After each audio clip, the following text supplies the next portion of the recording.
Hey guys, welcome to the next episode in Let's Play Football Managers 2013 with Brighton. And if you've read the title, you may be wondering what is coming next then. So what is next? Well, I'll get to that at the end. So stick around, watch the overview, and I will get to that very shortly. If you follow me on Twitter, you may already know what's coming. In fact, you probably do know what's coming, in fact.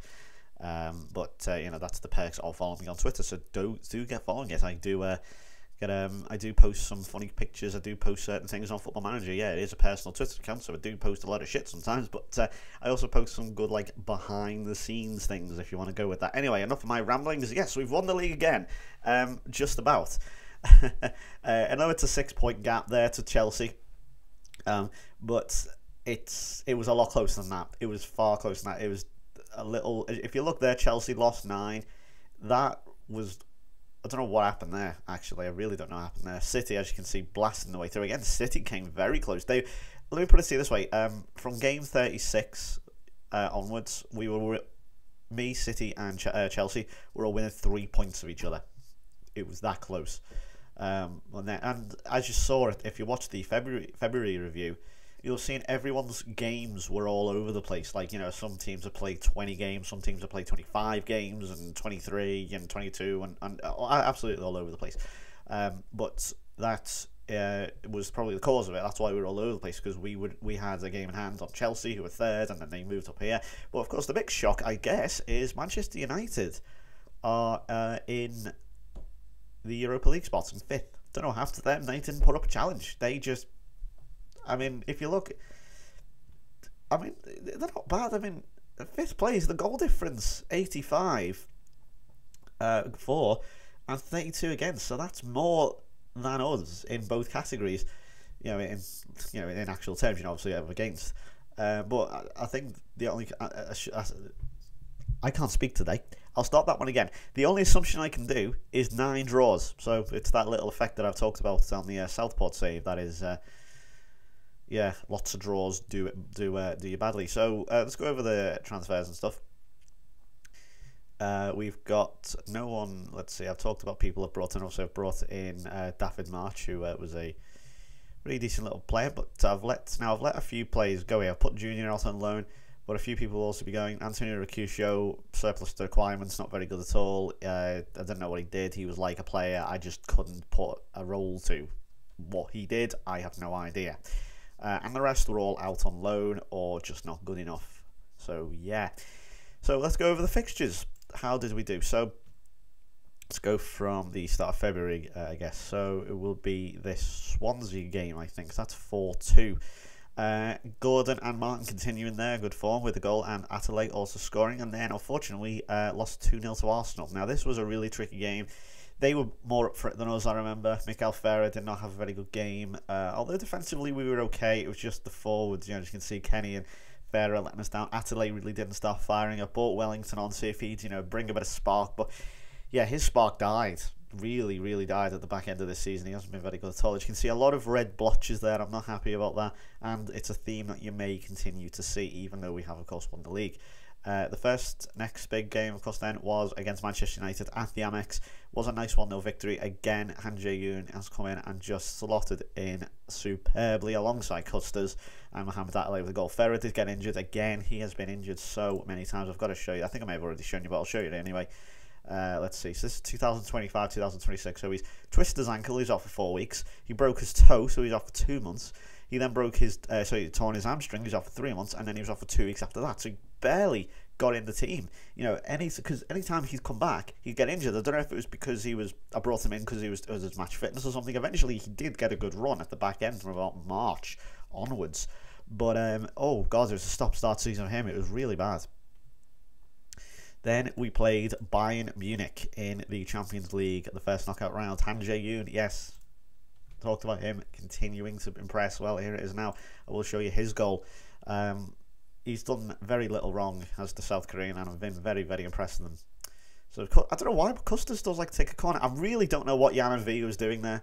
It was a strange header, but I'm going to take it. He is the captain, and yes, he is old now. He is 35. Probably had a slight relapse there. I don't know what he was doing, but there you go. He gave us the chance to score, and Han Jae-yoon took it with both hands, or in this case, his left foot. And then 6-1 against Blackburn Rovers. This was very nice. Alejandro Gonzalez came back. I said to him, look, prove to me that you can be in the first team. And he certainly did that. He got a hat-trick against Blackburn. It was kind of lucky. Mirko Bastone also scoring. That was handy for him. And then a great game, 4-3. Jose Vicente coming in, or Vicente. I'm going to say Vicente. It sounds about right. With a hat-trick as well. So that's 2 hat-tricks in 2 games. Camarota also scoring. Junior having another good game. Of course, in case you don't know, for the first time, that is actually my son. I have put the son into the game. I've just nicknamed him Junior because having a player actually called Jub does look completely ridiculous. I realise that it might be a surname somewhere, but I'm not saying it personally, especially the fact that he's English. And then we went to Germany and won 2-1. Wilfried Zaha. I'll just show you this real quick. They actually got a goal there. Obviously, it was, you know, I think what was that, 1-1 at that point. Yeah, 1-1. And I thought, oh dear, you know, it's not going to go well. But Wilfried Zaha popped up with this. As you can see, it was a lot of backs against the walls type of thing. You know, it was, who was that there who didn't perform well? Kenny, he's not really been in that great a form, although I think he may be down slightly on match fitness. A lot of this, you might notice a lot of stray back passes. Wilfried Zaha capitalising on them. It's been Zaha in particular who has capitalised on them. And there certainly was a big one, which I will talk about later. The next game, now this... this was disgraceful. This is one of the worst games I've ever seen. I played Vicente. I thought he's in good form. He did well. And this was a wake-up call for me. I kind of got annoyed with a lot of the players at this. I'm fed up with Johansson. I'm fed up with Ricky. I'm fed up with Bazzari. I was fed up with a lot of them because Johansson in particular, because he's literally, I said in the last video, he is literally the reincarnated Zlatan Ibrahimovic. He is a prancing prima donna little shit, and quite honestly, he thinks he's way better than what he is. And he is, without a doubt, the most inconsistent player I've ever seen on Football Manager as a regen, coming from that, you know, coming from a regen point of view. You know, I've said it again, he's actually going away. He's joining Bayern Munich. Well, look, I mean, look how inconsistent. Look, you guys, great game there. It was okay. Shite, average. And yeah, I think, you know, let's go on a bigger one where you can't actually see it. Brighton was that? Okay, just Brighton. Let's see if we actually got anything here. Yeah, it looks like 6.6, 5.9, 7, 8. Yes, 6.7. Brighton reserves. Yeah, well, okay, yeah, Brighton reserves don't really count. I think any like-minded individual in his way is going to dominate. We've got Ipswich here, and as I say, I let a load of these go. Ricky's on his way, or hopefully will be on his way. Bazzari, I let him go. Fernandez actually was okay. He's actually come back in, and you know, he has impressed previously, so I can't argue.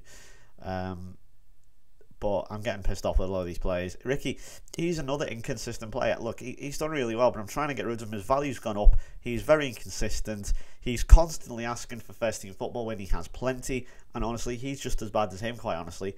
And he does my head in as well. Bastoni, I'm starting to lose a little bit of faith in. Camarota's a moaning cunt, but he does well, so I can't argue with him. He didn't. I mean, 6.8. Like, when you compare it to a lot of these players, you know, only Junior and Ferrer were better. You know, and I guess Atterley when he came on. You know, I can't really complain. This was dreadful. They were up for it. We weren't. The whole team just fell apart. Absolutely was slow. And actually, I'll show you the goals, because this kind of just summed everything up for me. I'd say Ricky had a shocking game, and I kind of had a bit of a bust up with him after it. But some of the defending is just awful. Really. Watch this. What's Pardo doing as well? I don't know what he was scrambling about for. What is he doing? What is he doing there? Why was he in the net, for starters? Not the best header away from Bazzari and Junior there, but you know, it got away, so I'm not going to complain too much at that point, especially when you consider how crap these other goals are going to be. And yeah, I mean, that's just shocking. That really is just shocking. I was infuriated by that. It was really shocking. And I knew this was going to result in a loss straight away, because the players literally just looked half asleep. And I'm not even going to say half of these players. In fact, none of them were not match fit. These were all fine. Look, Pardo again, just dawdling on the ball, and a crap pass there. Just little things just annoy you. And no, that is not Dejan Stankovic, if you're wondering. Number 8 there for Ipswich. It's another regenerated player. I have to keep saying it. Junior, I don't know what the hell he did there. He just totally lost track of the ball. And before you know it, that's 2. I mean, admittedly, I will give Ipswich a little bit of credit there. That was a very nice goal, but you know, we've got to do better there. Felix Pardo again involved, not very happy with him. He deserves a much lower rating than 6.4. I mean, he just... Ooh, 22. I think that's Fernandez got done there. What? Oh, so there's Fernandez. What's he doing? Why is he not clearing that? I realised the ball was bouncing all over the place, but what is going on? I didn't know. I did not know what to do. And some shocking defending. You know, what's the first thing you do as a defender at a set piece? You get goal side of him. Camarota doesn't do that. Basics, lads. Basics. And right, moving on from that disaster, we did bounce back with a 3-2 win over West Ham. Vicente scoring again, Ferrer and Custas also scoring off the bench. And we played Juventus. Yes, this was the quarterfinal game. It's 1-1, not the best ever, but Wilfried Zaha scoring another vital goal. You'll see he does come up with the vital goals, Wilfried Zaha, this season, as I've already mentioned.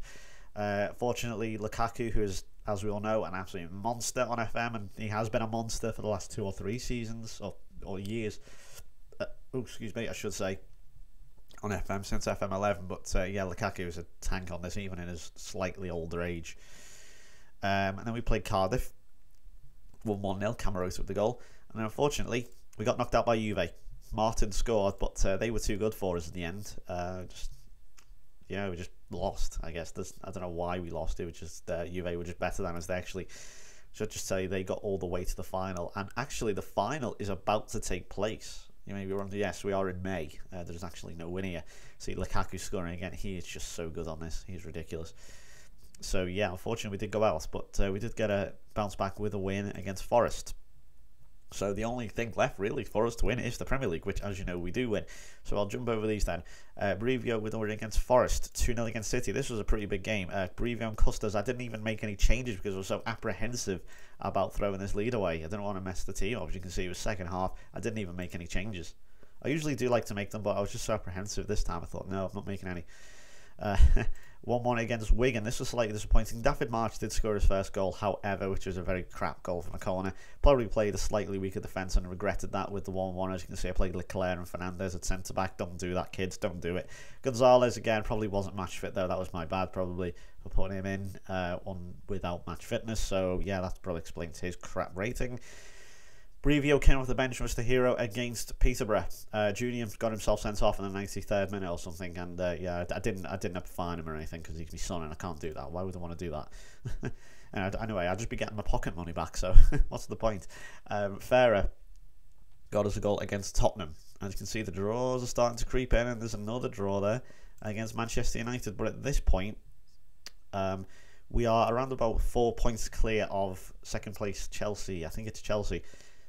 We managed to pull away from them there. I think it was Chelsea. This was the big game, and it was City as well. Actually, no, sorry, it wasn't Chelsea. It was City. This knocked Chelsea out of the title race totally. I mean, this is the penultimate game, and then we had the final game here against West Brom, which we won 3-0, which was a void game, which I skipped. And yeah, this was a big one. We actually won that. I thought we already had won, but turns out City had a game in hand. Which they inevitably then lost to West Ham, which I will show you. Actually, no, because I don't want to show you any of the screens. I'll go ahead, I'll show you. But yeah, this is it here. But if I just go back, as you can see here, we won. That put us in pole position. We couldn't, we surely couldn't lose it from here. That put us 6 points clear of City. They had a better goal difference. So what they had to do then, if they wanted to take it to the final day, they had to beat West Ham. And as you can see, that did not happen. Vazquez, I'll show you this goal. Hey, let's show you a non-Brighton goal for a change. If he wants to do it, there we go. This was Ivan Vazquez in the 85th minute. And I'll also show you that, as I will show you that goal against Chelsea, that score in a sec. But this is in the 85th minute. You know, so at this point, it doesn't matter. The title is still going to the Amex at this point. But Vazquez confirms it for us. Thank you, Vazquez, doing that. So, yeah. But I should also now at this point show you, as you can see, Wilfried Zaha scoring yet another vital goal. And I thought, I actually celebrated quite prematurely at the time, because I remember I jumped up my seat going, yes, we've done it. Because I thought we'd actually already won the title, but I found out later on that City had the game in hand. But what on earth is going on here? German, oh dear! German with a stray pass to Wilfried Zaha, and he gives us, well, he gave us the title there, German, and yeah, it was really good. As you can see, Ronald Custas, man of the match, captain, leading from the front, absolutely fantastic. So, that was the big result that we needed, and we got it. So we won the title from there, and it was a very, very hectic campaign. Now, everything else aside, and after taking everything in, if we look at the league table again, Now, one team that has come close, as they always seem to, not always, but you know, as we have done in the past, is Liverpool, of course, and they have come close previously. They have, we look on the past winners, came second in 2024 to Man United. They finished ahead of us. They came third the year before that, but unfortunately didn't really. I think they came fourth, I think, that season. In fact, let's have a look. Check the thing there, can't we? Let's see. So that's the currency. Okay, it's not doing this. Okay, yeah, they came third, second, fourth. You think, oh, okay, ooh, what happened there? Finished seventh, just about scrapping for a Europa League spot. And they have inevitably sacked their manager. Slaven Bilic has gone after a long while there. If we just look at the landmarks, as you can see, yeah, sacked Slaven Bilic, who was there for 10 years. He's done a very, very good job. He's done all sorts. So, what next? What next, indeed? So, I'm going to leave it up to you then. What do you guys want me to do here? Do you want me to stay on at Brighton and continue what I'm doing in a slightly scuffled team? You know, they are a little bit all over the place at the moment, and I think I'm going to have to rebuild the team again. But it has potential, and it has a lot of kids in there. Or do I take the Liverpool job? And because I realise that a lot of people have been saying in the comments, Joe, can you do Liverpool? I want you to do Liverpool again. I want you to do Liverpool. Now, I realise there are a lot of non-Liverpool fans out there who don't want me to do Liverpool because I've done them previously. I've done them in FM11, I've done them in FM12. I tried to do them in FM13 and subsequently got sacked because the team is so shit. Of course, this was pre-Sturridge and Coutinho. I think I could do a much better job with Sturridge and Coutinho in the team. But this is very different, of course. This is now 2026. It's a totally different team. Steven Gerrard and Jamie Carragher have retired. They're not even in the backroom staff. And of course, the big weapon, I guess, or sorry, the big weapon, the secret weapon, of course, that Liverpool have that I am absolutely craving to utilise is this lad. Barry Wallace, one of the best players I have ever seen on FM. Ever. Period. He is fantastic. He is brutal. £40 million is his value. That's not the projected asking price or anything. That is just his bare-faced value. Look at them stats. They are insane. If we look at his previous goals, he is the captain, of course.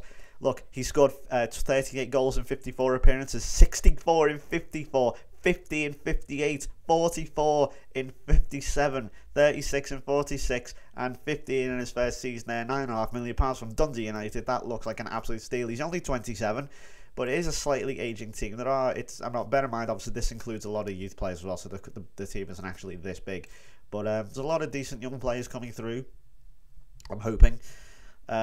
Oh, that's a very... Imagine saying that as a Scouser. Respect. Ooh, that's horrible. Hate that. They've also got Yaya Toure, who is, of course, a regen. A few other good players as well. There's Tochi, I think is how you say his name. There's Joshua Johnson, which is a great name. You know, and there's Koulibaly, who's a good little regen here. Obviously, I'd have to reintroduce you to everyone. There's obviously one called Jude. Cue jokes about Hey Jude. No, you wouldn't even have to think of a song, would you? You're Liverpool, there's a player called Jude. Wonder what song we can give for him. And yeah, so do I take this Liverpool job then? And if I do, I will make a video about the team, and I'll introduce you to everyone and say, hi, this is this thing, what's my objectives, what am I going to do, blah blah blah. You know, how much, I mean, as you can see, that transfer budget's very handy. You know, £35 million, that's there or there about the same as what I'm getting at Brighton. Maybe a few million more, in fact. That's a few million more. Wage budgets there or there about the same. I'm probably gonna have to offload a few players maybe to cancel that out. I do like to have a lot of way with my wage budget, you know, to like a bit of gap there. But apart from that, yeah, that's all I have to say. So it is up to you. Do you want me to take it or not? Now, I'm just going to get a rough straw poll from the comments. I don't like usually just saying, leave a comment, do you want me to? Because it doesn't really do anything. You know, a lot of people just go, yes, no, no, no, no, yes, no, yes, yes, yes, yes, no. And it doesn't really, you know, give anything. I also want Manager of the Year, if you're wondering. So just to point that out. I don't know what else I can do with this team. And I so nearly won the treble. Of course, I nearly won the Champions League. But as I say, if you're finding the Liverpool save or whatever like that to be a little bit tedious, a little bit boring or whatever, please just say, I have no problem with a bit of criticism. I am an extremely defensive person, I know that, but don't worry, you're not gonna offend me if you come out and say, look, I know you keep going on about Liverpool, but if you don't want me to do it, that's fine, no problem. Just say. And with that, I will leave it up to you. So I'm probably going to leave this open for a few days. I'll come back to it and I will see what happens. So if I get a rough idea that people want this, I will do it. If I get a rough idea, it's got to be unanimous. If there's no, if also remember to thumb people's comments up as well. Just to say, thumb people's comments up if you agree with them. Don't leave your own, leave your own comments as well, obviously. But if you agree with someone, thumb up other comments so I can get an idea. The more popular ones, because that will give me an idea then, and that will ultimately lead to the decision. If I can't decide, then I'm from you guys. If you're all sort of squabbling amongst yourselves or whatever, then I will make the decision on you. But hopefully it won't come to that. So yeah, there you go. So pick and choose now. Thanks very much for watching. I will see you then in the future, and we'll decide what happens. See you next time. Bye bye.